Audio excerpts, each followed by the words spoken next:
উকিল বাবা হলো 2 নম্বর বাবা। আমাদের সমাজে উকিল বাবার প্রথা অনেক বেশি আছে, আপনাদের এলাকায় আছে?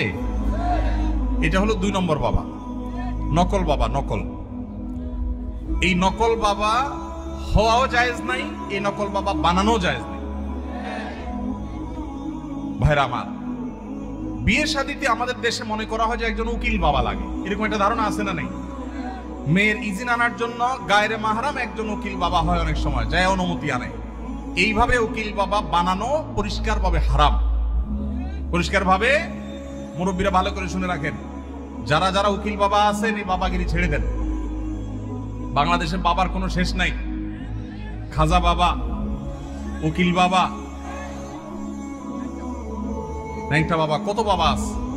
আল্লাহ তাআলা এই সমস্ত নকল বাবা থেকে আমাদেরকে হেফাজত করুন। বিয়ে উপলক্ষে কোনো উকিল বাবা টাবা চলবে না।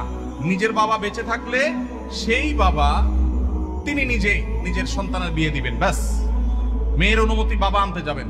জাজ্জল্যমান বাবা উপস্থিত, আগাগোড়া 5 হাতি বাবা আছে, এরপরও দেখা যায় আরেকজন উকিল বাবা সেজে সেখানে নাটক করতে যায় অনুমতি আনার জন্য। এই নাটক করা জায়েজ নাই, পরিষ্কারভাবে হারাম। পর্দাহীনতার কারণে, বিশেষ করে গায়রে মাহরাম কেউ যখন উকিল বাবা সাজে, ওই মেয়ে সারা জীবন তারে বাপ বাপ ডাকে, খানা খাওয়ায়। এটা আমাদের সামাজিক মানে একটা কুসংস্কার বলতে পারেন, এর সাথে ইসলামের কোনো সম্পর্ক। যুবকরা বিয়েতে কোনো উকিল বাবা যেন না থাকে। মুরব্বীরা যারা যারা যার যার বিয়ের উকিল বাবা আছেন, আল্লাহর হস্তে বাবাগিরি ছেড়ে তওবা করে আল্লাহর কাছে চলে আসেন। চেষ্টা করবেন তো ইনশাআল্লাহ। এই উকিল বাবার নাম দিয়া পর্দাহীনতা 2 নম্বরই হাজারটা জিনিস হয়। নিজের বাবারই খবর নাই, কিসের আবার উকিল বাবা?